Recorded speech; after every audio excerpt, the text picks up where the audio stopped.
From an early age, I spent most of my time in the well, playing and fighting with the other boys of the village.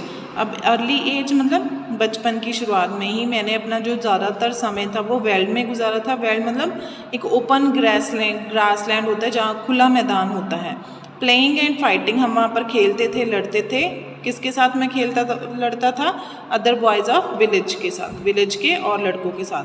At night I share my food and blanket with the same boys, और रात को मैं अपना खाना और अपना blanket इन्हीं लड़कों के साथ शेयर किया करता था। I was no more than five when I started looking after sheep and calves in the fields. मैं 5 साल से ज़्यादा का नहीं होऊंगा जब मैंने शीप और काव्स की देख रेख करनी शुरू कर दी थी। I learned to gather wild honey, fruits and edible roots, और मैंने जल्दी ही जो वाइल्ड हनी था और जो फ्रूट्स थे और एडिबल फूड था उसको कलेक्ट करना शुरू कर दिया था। I could swim in the clear cold streams and catch fish with strong thread and sharpened bits of fire, और मैं स्विम करता था क्लियर कोल्ड स्ट्रीम में और वहाँ पर मैं मछलियों को पकड़ा करता था अपने एक शार्पेंड वायर के साथ थ्रेड को लगाकर।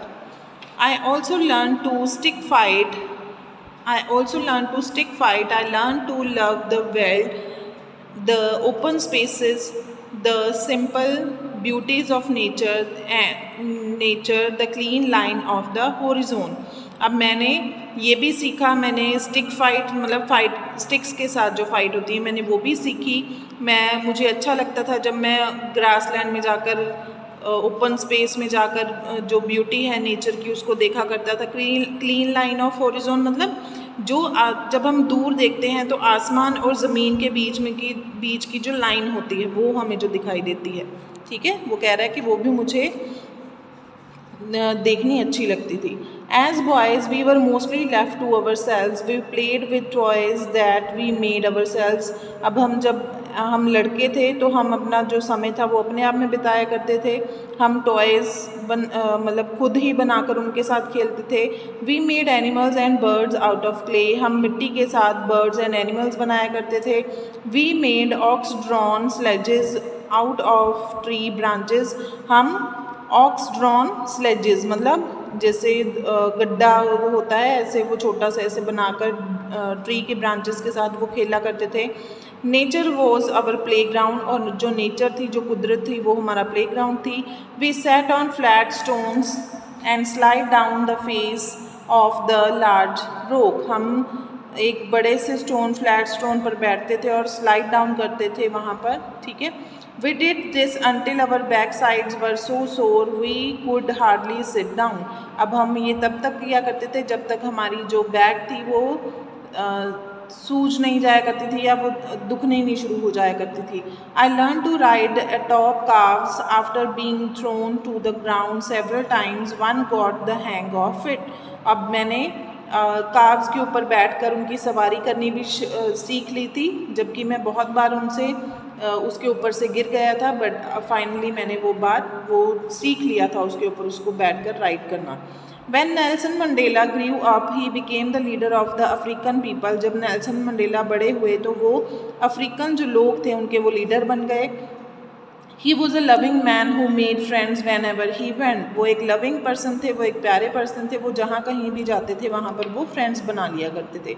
His one-time assistant Jess Durrett relates these incidents about him. He always made his own bed no matter where we travel.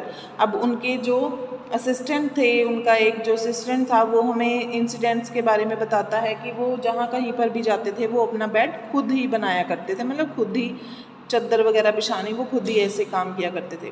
I remember we were once in China in a luxury hotel and I said to him please don't make your own bed please because it's against Chinese hospitality.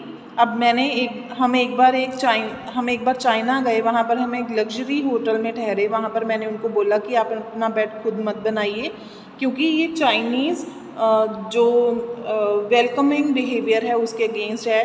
He said call the ladies who clean the room, उन्होंने बोला कि उन औरतों को बुलाओ जो clean करती हैं रूम को। When they came he explain to them that he always made his own bed, तो जब वो औरतें आई तो उन्होंने उनको बताया कि वो अपना बेड खुद बनाते हैं। They should not feel insulted, वो इंसल्टेड फील नहीं करते हैं ऐसा। He didn't ever want to hurt people's feeling, और वो कभी भी लोगों की फीलिंग्स को हर्ट करना नहीं चाहते हैं। Here is an incident told by Richard Stengel who worked with Mandela on his autobiography। ये इंसिडेंट जो है हमें रिचर्ड स्टेंगल ने बताया है जो कि उनकी ऑटोबायोग्राफी के ऊपर काम कर रहे थे। It happened on an aeroplane trip in Natal in South Africa, ये एक एरोप्लेन ट्रिप की बात है। As soon as Mandela boarded the aeroplane, he picked up a newspaper and read everything in it।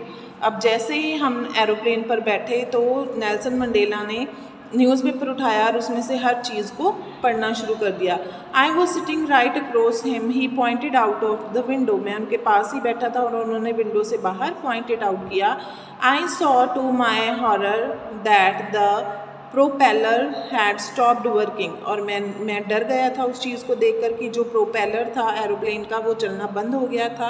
He said calmly, Richard would you like to inform the pilot that the propeller isn't working, उन्होंने बड़े ही शांत स्वभाव से मुझे बोला कि Richard क्या तुम जो पायलट है उसको जाकर ये इन्फॉर्म कर सकते हो कि जो प्रोपेलर है वो काम नहीं कर रहा है। I walk to the front of the plane and found that the pilot was well aware of it।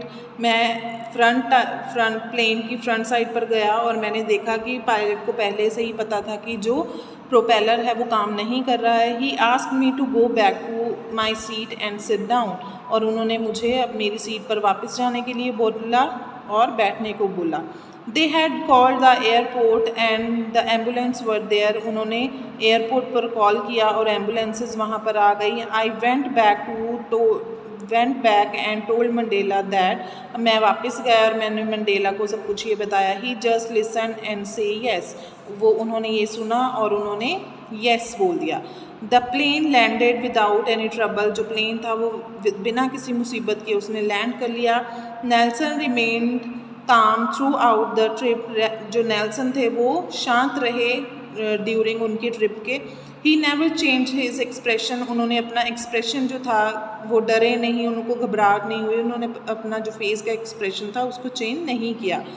As we came out of the airport, he said, I was really scared up there. Then I realized that this is what courage is all about। उन्होंने जब वो airport से बाहर आए तो उन्होंने बोला कि वो भी डर गए थे, और तब मुझे ये एहसास हुआ कि ये ही एक इंसान के अंदर साहस होता है। Courage is not about not being scared, साहस वो नहीं है कि आप डरे नहीं। Courage is being terrified and not showing it, courage साहस वो है कि जब आप डर भी जाते हो पर आप उसको किसी के आगे शो नहीं करते हो। I got courage by looking at him because he was pretending not to be scared and that's what he did his whole life. अब करेज यही था और मुझे यही सीखने को मिला कि साहस वो है कि चाहे हम डर भी जाते हैं पर हमें उसको किसी के आगे शो नहीं करना चाहिए। That is what made him so great, और यही उनकी क्वालिटीज़ थी जिससे कि वो महान बनते हैं। Nelson Mandela won the Nobel peace prize in 1993। Nelson Mandela को 1993 में नोबल पीस प्राइज़ मिला। He died at his home in Johannesburg in December 2013, और उनकी अपने घर में दिसंबर 2013 को मृत्यु हो गई। तो ये था आपका चैप्टर 3। Thank you.